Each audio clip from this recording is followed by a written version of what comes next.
இதுதான் கோழி கேஜ். நான் இவங்களுக்குன்னு வாங்கியிருக்கேன். 2 சின்ன கோழி வாங்கி விடலாம் அப்படின்னு சொல்லி இது ஒரு கேஜ் வாங்கியிருக்கேன். இதுவே 500 ருபீஸ் ஜி. என்னன்னு கேட்டால் இதுக்கு டபுள் ப்ரொடெக்ஷன் இருக்கான் பார்த்தீங்களா. இது வந்து ஃபர்ஸ்ட் ப்ரொடெக்ஷன், இது வந்து செகண்ட் ப்ரொடெக்ஷன். அப்புறம் இந்த கிண்ணம் மட்டும் ஓசியாக தந்தான். இது நான் வாங்கி விட்டேன்ல, அதனால் அவர் வாங்கி விட்டுருக்கார். இந்த சின்ன வீடு இந்த கோழிக்காமா அவர் சார்பாக விட்டுருக்கார். கோழியை பார்ப்போம், வர்றீங்களா? இதோ பார்த்தீங்களா கோழி. அந்த ஒயிட் வந்து பாய், இந்த கோல்டன் வந்து கேர்ள். அப்படி தான் சொல்லி வாங்கியிருக்காங்க. நம்ம குட்டியால் தான் போய் செலெக்ஷன் பண்ணார். நம்ம 3ஆக தான் போய் செலக்ட் பண்ணால் இந்த கலர் தான் எனக்கு வேணும் அப்படின்னு செலக்ட் பண்ணியிருக்கார். இந்த சைஸ் தான் மொத்தத்துக்கே குட்டி. பாருங்கள் நீங்களே, இந்த பாருங்கள் சைஸை பாருங்கள். தமத்துண்டு தானே இருக்குது. இதுதான் நம்மளோட மீன் வளர்க்கலாம் அப்படின்ற பயணத்தில் இந்த ட்ரம்மு தான் வந்து கொஞ்சம் பெருசாக இது பண்ணக்கூடாது. இதில் இந்த இடத்துல ஓட்டை இருந்துச்சு. அதை பஞ்சரிங்கெல்லாம் நானே கையார பார்த்து இப்படி ஒன்று வச்சுருக்கேன்.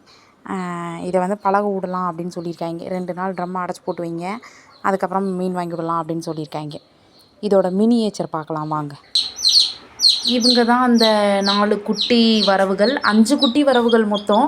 அதில் ஒருத்தன் வந்து இங்கே பாருங்க, இது பண்ணுற அக்கா போகிற பாருங்க, இது பண்ணுற அக்கா போகிற பாருங்க. சாவுக்கு சங்கூதுற மாதிரியே இருக்குடா அப்படின்னு ஒன்று வரும் தெரியுமா. அந்த மாதிரி இவங்க மேலே வேற ஏறிக்கிறாங்க. போடா அந்த பக்கம், போடா போட போட போட போட போட நீ போட. இவங்க மொத்தம் 5 பேர்.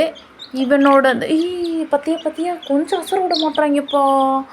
இவங்க அந்த 2 பிளாக்கு 2 கோல்டன், இன்னொன்று ஒயிட் ஒன்று வாங்கினேன். அதை வந்து நம்ம ஆள் சாவடிச்சிட்டாரு.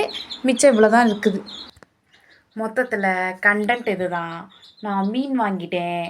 இது இன்னும் 1 வாரத்துக்கு சாகாமல் இந்த 4 மீனை கரெக்டாக பார்த்து சோறு போட்டு வளர்த்து, இந்த 2 சின்ன குட்டியை வந்து நசுக்கி புசுக்கி கொள்ளாமல் தண்ணிக்குள்ளே போட்டு எதுவும் அமுக்காமல், நான் மட்டும் அழகாக இருக்கேன், நீ மட்டும் ஏண்டி அசிங்கமாக இருக்க, வா குளிக்கலாம் அப்படின்னு சோப்பெல்லாம் போடாமல் என் பையன்கிட்ட இருந்து காப்பாற்றி இந்த 1 வாரம் கடந்துச்சு அப்படின்னா இதோட பெரிய வெர்ஷன்ஸாக வாங்கலாம் அப்படின்னு நான் முடிவெடுத்திருக்கேன் ஜி.